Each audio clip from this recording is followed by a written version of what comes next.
There's a new test that's being used, or instrument maybe more correctly, called ARC. And you know what it stands for, Paul? It's something of religious knowledge.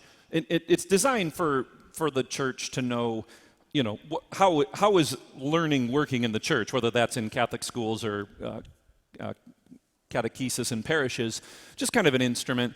The problem with a lot of those questions is it's hard to come up with a question that it's hard to come up with a question that has no nuance to it, especially if the answer is, agree, strongly agree, or something. That virgin birth, strongly agree, somewhat agree. No, it either is or it isn't. But I raise it because this is an issue that shows up in a story like this, in terms of how we see things in our life and in our faith. That these guys had this powerful experience, and they're just walking away from it, right? The whole city, the city's celebrating Passover, right? It's crowded with people, and they're getting away from it. And they're also getting away from what they saw and experienced, which was soul crushing to them, as they tell Jesus. We thought he was the one, and he's not. And of course, they just can't believe that he doesn't even know anything. Wait, what sort of things? Oh my gosh, are you the only guy that doesn't know what's going on? And they pour out the whole story to him. And I think the power of this story hinges on the invitation, right? That it looks like he's going to keep going on his way. There's a group from our parish in Israel right now, and I remember when I was studying there's a couple roads that could be this road, depending on which direction you take 7 miles out and where there's a village. But I remember standing on one, and you just kind of get that moment where you're like, this was such a critical moment in our faith. Because the power of this moment didn't hinge on Jesus. It hinged on them in their ability to say, where are you going? Why don't you stay with us?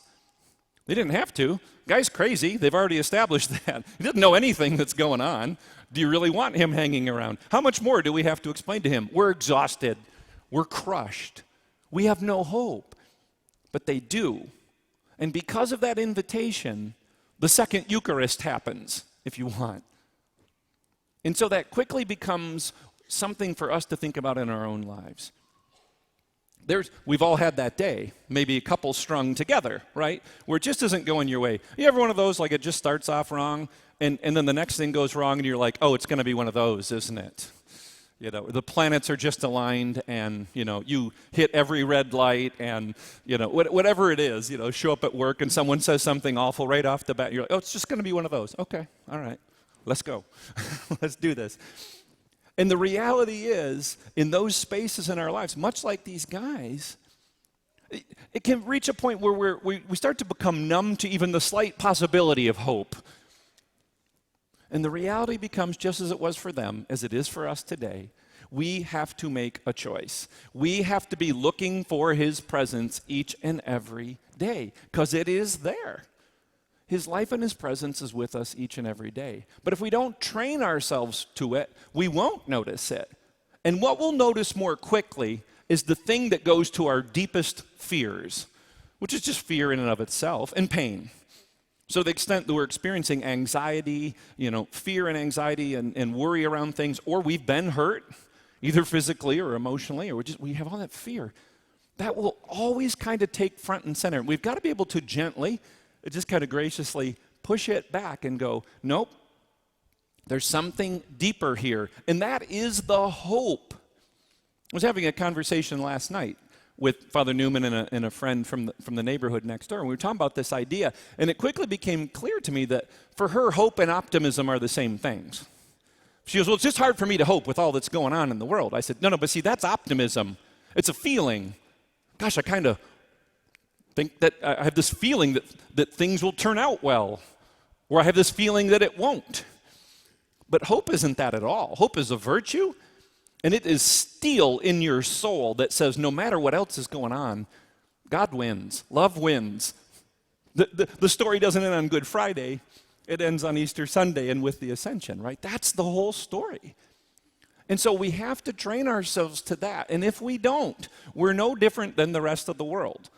And so, Easter and then the second Sunday of Easter and this Sunday to me, this is the same homily to me. You may say, well, come on, you're phoning it in then, aren't you? But the reality is, it's the same truth. If we're not witnessing to the power of resurrection, why would anyone believe it? That's Thomas last week, right? He shows up and they're like, hey, Jesus is risen. What do you mean he's risen? Yeah, he breathed on us. He gave us all this power. What? The doors are still locked. I don't believe a word you're saying. You saw him, and this is your response to seeing the risen Christ, to lock the door? We're still full of fear, right? And so this is where we find ourselves each and every day. What will be our choice? Because you know what? There's a lot we don't control. Amen? There's a lot we don't control. Sometimes we call it luck, if it's to our benefit. Sometimes we call it fate, if it's not. Well, that just happened. You had no control of it. You couldn't see it. You couldn't foresee it. But there are things that we do control, and the first one is our attitude. And so, if you want some refrigerator magnet theology, have an attitude of gratitude. There you go. Have a good day. Right, but again, if we don't train ourselves to it, our broken nature will go to the fear. It just will. Because on some level, we think we can fight in that arena, but we can't. That's where the devil does a little dance. He's got us focused on the wrong thing, or he's just gently pointing out, don't forget about that. That's really scary. Don't look away from that. No, I have to look away from that. I have to look into the cross. I have to look into the breaking of the bread, because there is my salvation. Not in all the things that can go wrong and have gone wrong and may go wrong in the future. When my focus is there, then that's all I'll see. How often have we heard that expression? If the only tool in your toolbox is a hammer, then every problem is a nail. Just pound it down. Well, guess what? The only tool in our toolbox is the one who died for us, who loved us enough to save us from our fear and our anxiety and our hurt, that he could redeem all that. And so that was their response, right? When they finally get it, their response is to go do something really dangerous, if you hadn't thought about this. There are no street lights in Israel, 34 BC or AD, wherever you want to put that. So for them to immediately leave and go 7 miles in the dark is just the side of suicide for that, right? But that's how consumed they are with the goodness and the hope. They don't care. They know that the others need to know this, because they had that anxious moment. Well, the lady said they saw something, but when the guys got there, it wasn't there. I don't know what to believe. I saw for myself him crucified on the cross. And then they have that moment, experience him, and everything peels back, and they go on their way in the darkness to share this joy. No fear, no anxiety, just truth and life. It was more important that they know that right now. You could say, well, just wait till the sunrise. Sure. Nope, I'm telling them now. And then it comes back to us. We don't have to go do something so dangerous. We don't. But we do have the opportunity to testify to a world that is full of fear, that is full of pain, and that often just keeps driving that wedge more deeply in separation, that we're not finding unity that way. We can't find unity that way. That's not how Jesus did it. In just a few minutes, he will break the bread. Those last 4 Eucharistic prayers from when we changed them about 10 years ago say that. That when, as once for his disciples, so now for us, he opens the scriptures and breaks the bread. He's going to do that for us. Not because it does anything for him, but because it does everything for us. To strengthen us, to nourish us, to give us courage, to testify to what is true. And what is true is that love wins. Love always wins. And whatever else is looking to be going wrong, the steel in our soul says, love wins. I may not see it today. I may not see it in my lifetime. This came up at dinner last night too.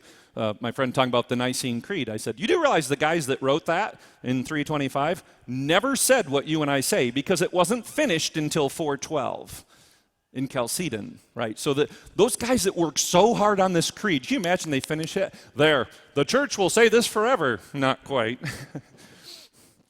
Because we came to know things differently, better, more, however you want to say it. And so one of the questions, maybe the last one for us in the fear is like, are we okay with if we don't see it? Are we okay with saying we're part of the entire universe in that sense? And that the work that we do to follow Jesus on the way leads others to that perfect union too. People you and I have never met and never will meet. People who aren't even born yet that will have a stronger faith because of how we witness to it today. There are people you and I have never met that made it possible for us to be here today, to be here in this parish, right? We never want to disconnect that because otherwise the focus is on the fear. And we want the focus to be on God's love, on God's infinite mercy that's being made available to us. These guys got on their way. What about us? Is it time that we get on our way? May God be praised.